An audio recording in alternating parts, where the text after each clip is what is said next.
Imagine um momento em que toda a história da humanidade para. O barulho do mundo some. Um silêncio cai, pesado e cheio de expectativa. O céu se rasga. A própria realidade se parte para revelar o que está além. Um trono de luz viva, ofuscante, aparece. Sem sombra, só verdade. Seres angelicais ficam em formação silenciosa, testemunhas do ato final de justiça. Abaixo, um mar de gente se reúne. Toda a alma, despojada de status, exposta diante do trono. Sem hierarquia, sem esconderijo, cada um está sozinho, aguardando um acerto de contas final. Este não é um tribunal humano, é um tribunal divino onde a justiça é absoluta. O grande trono branco revela todas as verdades, sem apelações, sem defesas. Toda alma deve encarar o que realmente viveu. A natureza desse julgamento é assustadoramente clara. A justiça terrena é falha, mas aqui não existem brechas ou tecnicalidades. O padrão não é a lei dos homens, mas a santidade perfeita de Deus. Cada pensamento, palavra e motivo é medido contra essa retidão absoluta. Máscaras e personagens se desfazem. Só a verdade nua e crua permanece. Chega de chances, chega de súplicas. A graça terminou, a justiça começa.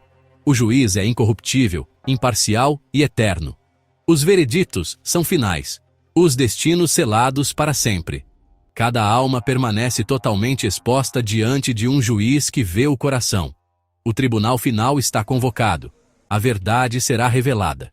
No centro, senta-se o juiz. Jesus Cristo, o Filho de Deus. Antes o Salvador gentil, agora revelado em plena glória e autoridade. Só ele combina empatia perfeita com justiça impecável.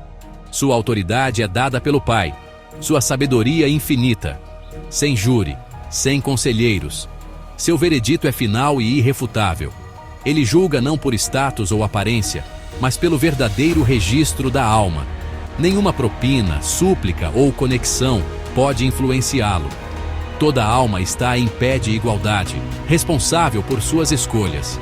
A justiça aqui é impecavelmente justa, baseada na verdade imutável. O Rei dos Reis pronuncia a palavra final sobre cada vida. A visão de João revela um juiz tão santo que a terra e o céu fogem da sua presença.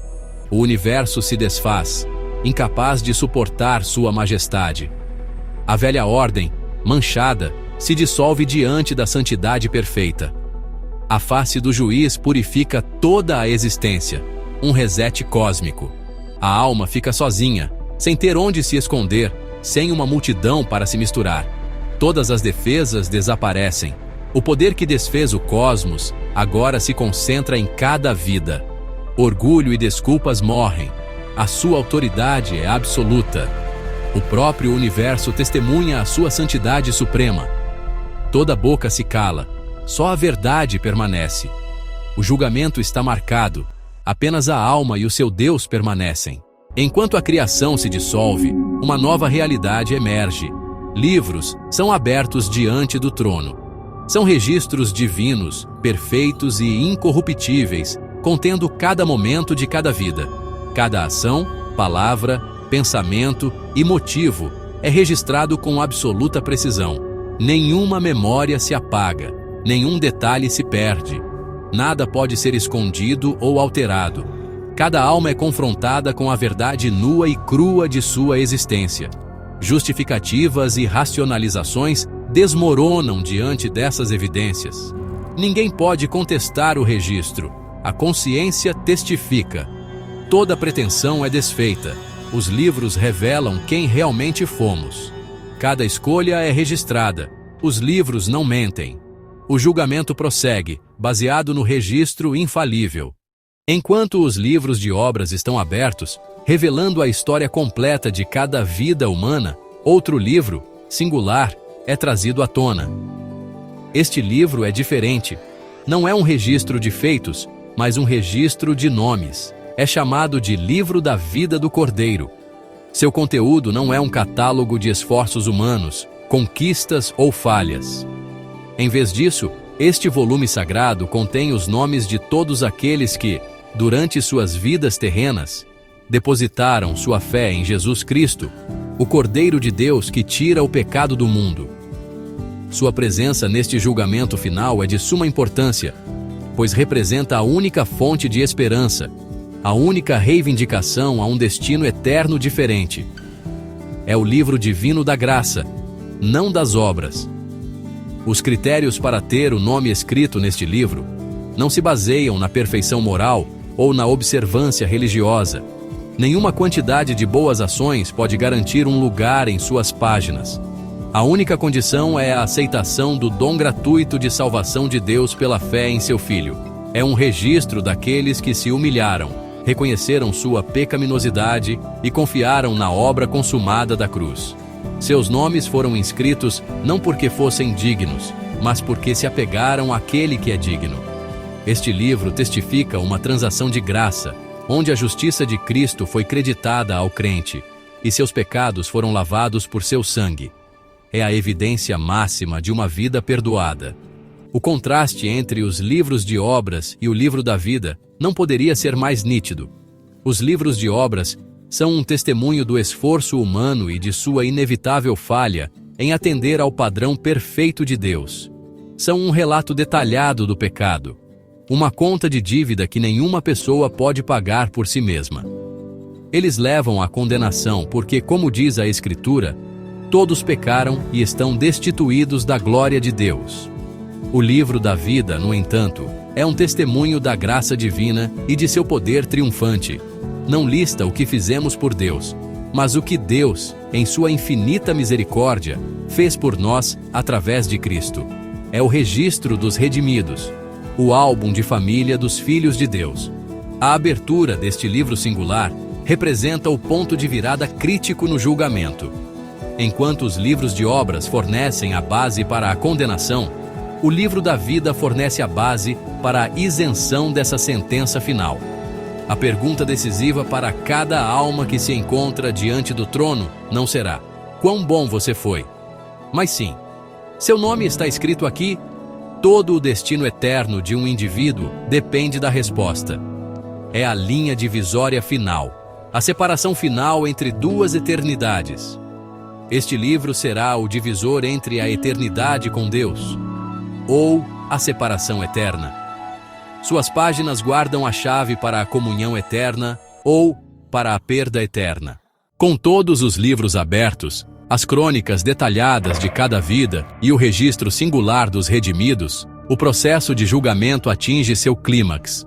Os dois conjuntos de livros servem a dois propósitos distintos e, juntos, garantem um veredito que é perfeitamente justo e perfeitamente reto. Os livros de obras são consultados primeiro.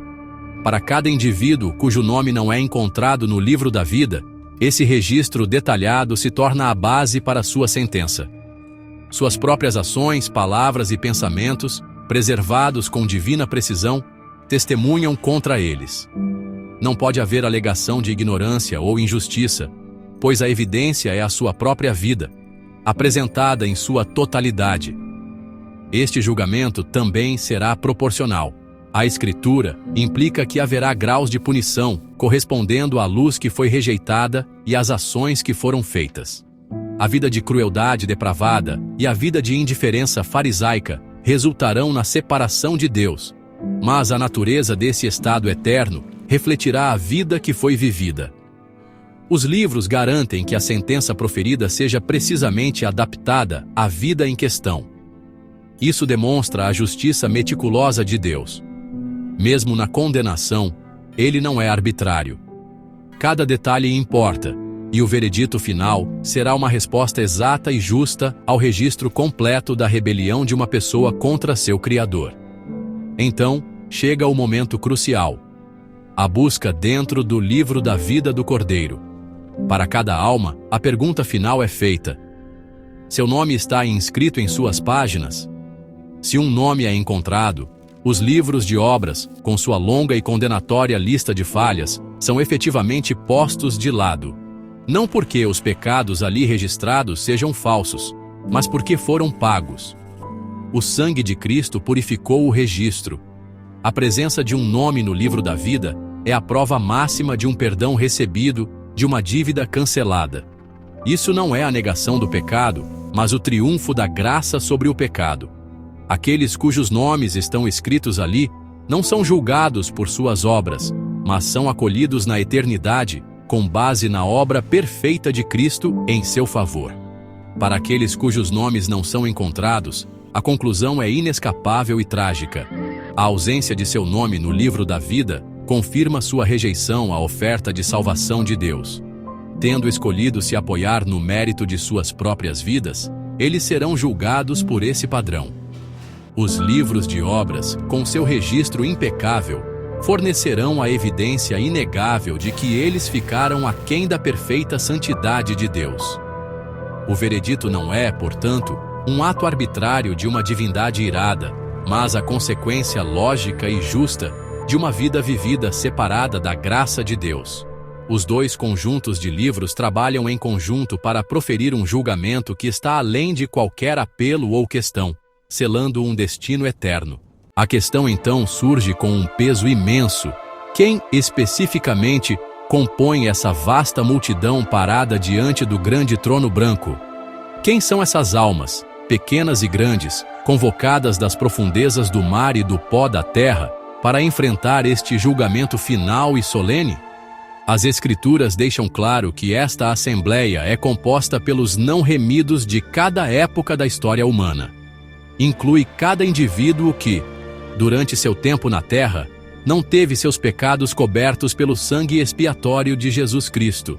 Este é o acerto de contas final para aqueles que viveram e morreram, sem serem reconciliados com Deus através da fé que Ele prescreveu. É uma reunião de todos que, por qualquer motivo, não tiveram seu nome registrado no livro da vida do Cordeiro. Esta imensa multidão é, tragicamente tão diversa, representando todas as possíveis origens e sistemas de crença que fogem da fé salvadora em Cristo. Aqui estão os abertamente ímpios, aqueles cujas vidas foram marcadas por rebelião flagrante, crueldade e um desrespeito descarado por Deus e pelo homem. Ao lado deles estão os autojustos, aqueles que confiaram em sua própria moralidade, seus rituais religiosos ou suas boas ações para salvá-los, acreditando que seus próprios esforços eram suficientes. Também presentes estão os zombadores e escarnecedores, aqueles que ridicularizaram abertamente a mensagem da cruz, que descartaram a noção de pecado e julgamento como fantasia primitiva e que viveram como se não houvesse Deus a quem eles devessem prestar contas. O riso deles agora silenciou diante desta terrível realidade. A Assembleia também inclui aqueles que foram simplesmente indiferentes. Eles não eram abertamente hostis a Deus. Eles simplesmente não tinham tempo para Ele. Suas vidas eram consumidas por carreiras, posses, família e ambições pessoais. Eles ouviram o chamado do Evangelho, mas continuamente adiaram uma decisão, sempre assumindo que haveria mais tempo. Viveram para si mesmos, fazendo de seus próprios desejos e confortos o centro de seu universo, efetivamente adorando a si mesmos em vez do Criador. O pecado deles não foi de rebelião agressiva, mas de negligência passiva, uma suposição fatal de que Deus poderia ser seguramente ignorado. Agora, eles estão diante daquele mesmo que consideraram irrelevante, suas prioridades equivocadas expostas para todos verem. Portanto, este não é um julgamento de crentes, mas daqueles que, de uma forma ou de outra, rejeitaram a oferta da graça. Seja por desafio aberto, orgulho autossuficiente, zombaria intelectual ou simples apatia, todos compartilham uma característica comum: recusaram o único e exclusivo remédio para o pecado. Escolheram enfrentar a eternidade em seus próprios termos, confiando em seus próprios méritos. Diante do grande trono branco, estarão aqueles que ignoraram o chamado, desprezaram a cruz e viveram para si mesmos. É o encontro final e inevitável para cada alma que virou as costas para o Salvador. Uma verdade crucial e gloriosa precisa ser compreendida sobre este julgamento específico. Os filhos redimidos de Deus não estarão lá. Aqueles que foram lavados no sangue do Cordeiro, cujos nomes estão escritos no livro da vida, estão notoriamente ausentes desta cena aterrorizante. Eles não se encontram entre os condenados porque seu julgamento já aconteceu. A Bíblia fala de um julgamento diferente para os crentes, conhecido como o Tribunal de Cristo, ou o Bema. Este não é um julgamento de condenação, mas para a avaliação da vida e serviço do crente a Deus. É um lugar de recompensa, não de punição, onde as obras feitas para Cristo são avaliadas e honradas. A razão para esta isenção é encontrada no cerne do Evangelho. Quando uma pessoa deposita sua fé em Jesus Cristo, seus pecados, passados, presentes e futuros, são julgados e punidos na pessoa de seu substituto. Na cruz, Jesus suportou toda a ira de Deus que lhes era devida. Portanto, para Deus condenar um crente no grande trono branco seria um ato de dupla penalidade. Significaria punir os mesmos pecados duas vezes, o que violaria sua própria justiça perfeita. O perdão do crente é completo e eterno, selado pela ressurreição de Cristo. Eles permanecem para sempre seguros, não por causa de sua própria retidão, mas porque estão vestidos com a perfeita retidão do próprio Cristo. Esta poderosa distinção ressalta a finalidade absoluta da decisão tomada a favor ou contra Cristo nesta vida. O momento da morte sela o destino eterno de alguém. Não há segunda chance, nem purgatório, nem oportunidade de conversão depois que alguém partiu deste mundo. O grande trono branco não é um lugar para apelações ou novas evidências. É unicamente para a sentença daqueles que já foram julgados pela vida que viveram sem um Salvador. Os salvos não estão lá porque seu caso já foi encerrado, seu veredito já proferido, não culpado, declarado com base no sacrifício de Cristo. Eles já entraram na alegria de seu Senhor, a salvo da ira vindoura. Assim, enquanto os não redimidos encaram a perspectiva aterrorizante de ter suas vidas escrutinadas a partir dos livros das obras, os santos estão em um lugar de paz e segurança. Sua ausência desta cena é a prova máxima da eficácia da obra de Cristo na cruz. Os salvos não estarão lá. Eles já foram julgados no tribunal de Cristo. Esta verdade serve como um lembrete solene dos dois caminhos vastamente diferentes que se apresentam a cada ser humano e das consequências eternas que dependem da escolha feita nesta vida. À medida que os vereditos são proferidos, baseados na evidência irrefutável dos livros abertos e no status decisivo do livro da vida, a Escritura revela a solene sentença para aqueles cujos nomes não são encontrados escritos nele. Essa sentença é descrita com um termo arrepiante e profundo: a segunda morte. É crucial entender o que isso significa. A primeira morte que toda a humanidade experimenta é a separação da alma e do espírito do corpo físico. É um evento universal, consequência do pecado que entrou no mundo. Embora seja frequentemente temida e lamentada, é meramente uma transição, uma porta do temporal para o eterno. A primeira morte não é o fim da existência. É o fim da vida terrena e da oportunidade de alguém. A segunda morte, no entanto, é algo muito mais terrível e final. Não é a cessação do ser ou a aniquilação da consciência. A Bíblia não ensina que a alma simplesmente deixa de existir. Em vez disso, a segunda morte é uma separação eterna da fonte de toda a vida, bondade e alegria, o próprio Deus. É o banimento definitivo e irreversível de sua santa presença. Imagine ser eternamente cortado de toda luz, todo amor, toda paz e toda esperança. É um estado de existência consciente definido inteiramente pela perda, arrependimento e o tormento de uma vida vivida para si mesmo, agora para sempre removida do Deus que a criou para a comunhão. Esta é a tragédia máxima, a consequência eterna de rejeitar o dom da vida oferecido em Cristo. Este estado de ser é consciente. O horror da segunda morte reside no fato de que aqueles que a experimentam estão plenamente cientes do que perderam. Eles possuirão memória, a recordação plena e agonizante de cada chance que tiveram para se arrepender, cada mensagem do Evangelho que ignoraram, cada suave estímulo do Espírito Santo que resistiram. Essa consciência, esse conhecimento interminável de um paraíso perdido por sua própria escolha, é um componente central deste estado eterno. Não é um estado de esquecimento pacífico, mas um estado dinâmico de sofrimento, alimentado pelo eterno e pela dura realidade de que a porta da misericórdia está agora para sempre fechada. É o cumprimento de uma vida vivida separada de Deus, agora tornada permanente por toda a eternidade. Então, quando a Bíblia fala da segunda morte, ela descreve o estado espiritual supremo de estar morto enquanto plenamente consciente.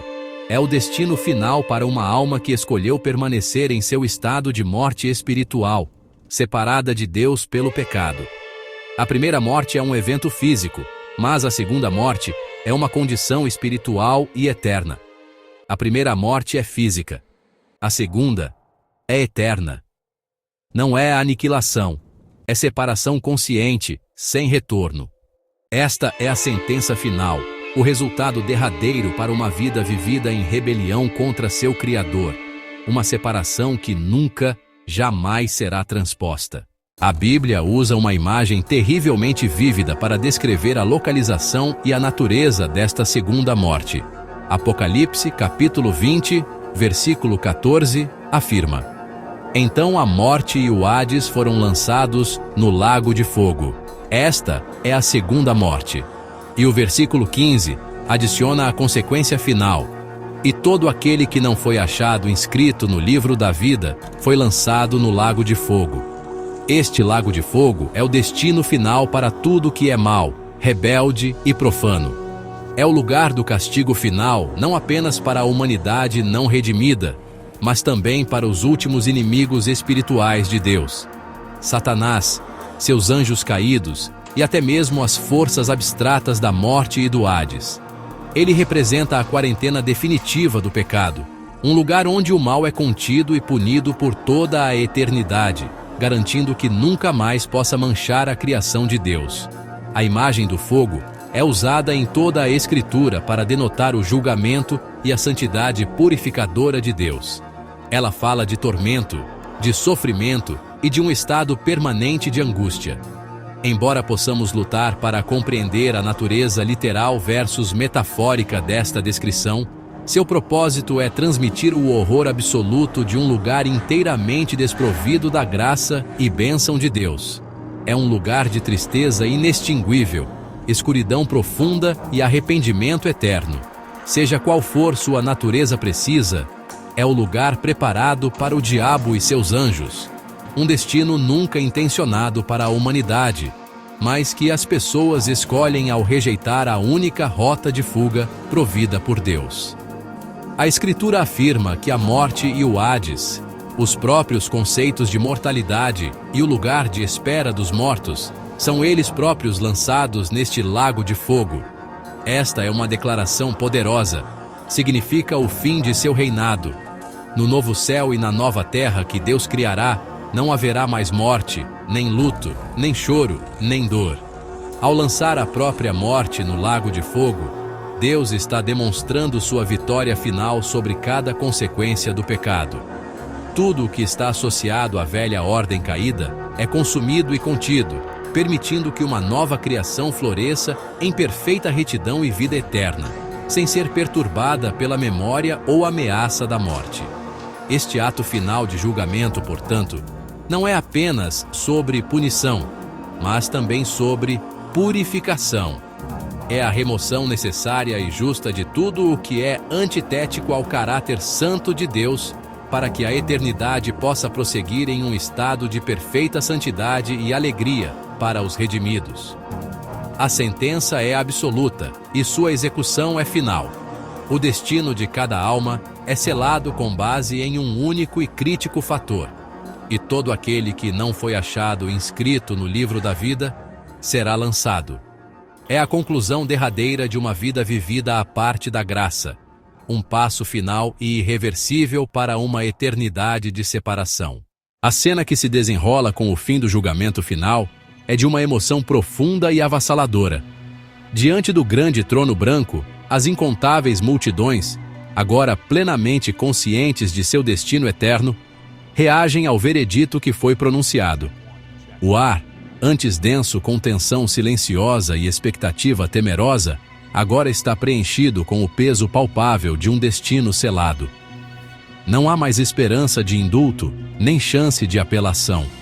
O tempo para discussões, desculpas e autojustificativas se desfez no esquecimento, deixando apenas a realidade dura e imutável da sentença. A justiça do juiz é perfeita e sua palavra é final. Para aqueles cujos nomes não foram encontrados no livro da vida, a percepção de sua perda eterna é um golpe esmagador e dilacerante. Imagine o leque de reações dentro dessa vasta assembleia de condenados. Alguns permanecem em estado de choque atordoado e silencioso. O orgulho e a arrogância que caracterizaram suas vidas terrenas foram completamente quebrados, substituídos por um desespero oco e sem palavras. Eles se confrontam com a verdade inegável de suas próprias escolhas e a tolice de sua rebelião, e não há mais nada a dizer.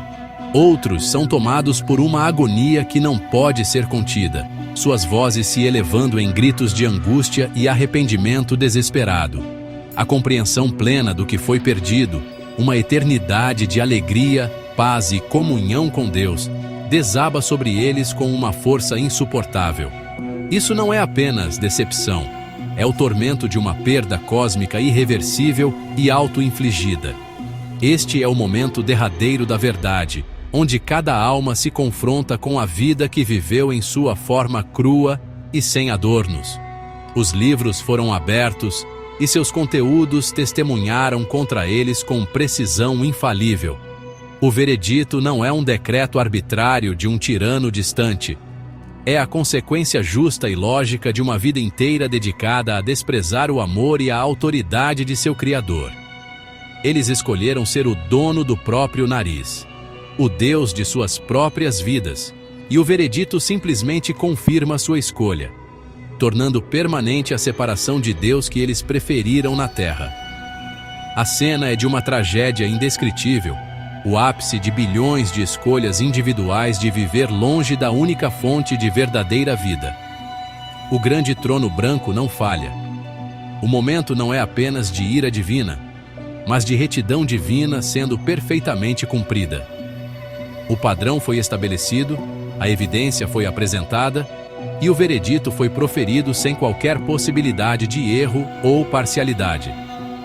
O grande trono branco não falha, enfatizando a certeza absoluta e a integridade deste julgamento final, um processo que leva toda a história humana à sua conclusão justa e reta. A realidade sóbria deste julgamento final serve como mais do que apenas uma profecia futura, é um clamor urgente e apaixonado para a geração presente. O tempo para garantir o nome no livro da vida não é depois da morte, nem no momento do julgamento, mas agora, nesta vida. Hoje é o dia da salvação, o período de graça em que a porta da misericórdia permanece escancarada. O convite para receber perdão e vida eterna, através da fé em Jesus Cristo, ainda se estende a todos que o ouvirem. O propósito desta revelação não é paralisar com medo, mas despertar da apatia para impelir uma decisão antes que a oportunidade se vá para sempre.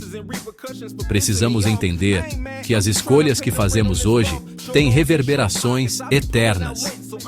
Quando chegar aquele dia final e os livros forem abertos, toda a economia da graça terá se encerrado. Não haverá mais altares para correr, nem mais orações por misericórdia, nem mais cultos para frequentar, e nem mais intercessores para rogar em favor de alguém. A era da Igreja, a era do Espírito Santo agindo com a humanidade, terá terminado. A finalidade daquele momento é absoluta. A única coisa que importará, então, é se o nome de uma pessoa já está escrito no livro da vida. A oportunidade de tê-lo inscrito é um presente desta era presente, uma oferta por tempo limitado de um Deus amoroso que deseja que ninguém pereça, Portanto, a mensagem do grande trono branco é um chamado à ação. Ela nos impele a examinar nossas próprias vidas, a fazer a pergunta mais importante: estou pronto para encontrar o juiz? O chamado é para viver hoje como alguém que já foi perdoado, como alguém que fugiu para a cruz em busca de refúgio. É um chamado para abraçar o perdão oferecido através do sangue derramado de Jesus Cristo, o único sacrifício que pode purificar uma alma e satisfazer as exigências da justiça divina.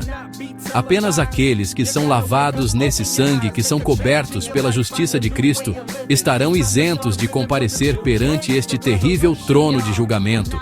O caso deles foi resolvido na corte da graça, não na corte das obras. Este é o clamor final e retumbante. O grande trono branco é um encontro inevitável para todos que rejeitam o Salvador, mas não precisa ser o seu destino. A escolha é clara. As consequências são eternas e o tempo para decidir é agora. Não espere até que os céus se rasguem, o trono seja estabelecido e os livros sejam abertos. Até lá será tarde demais, porque quando os livros forem abertos, não haverá mais altar, adoração ou intercessão. Apenas julgamento. Viva hoje como alguém que já foi perdoado, porque somente aqueles lavados pelo sangue não comparecerão perante este trono.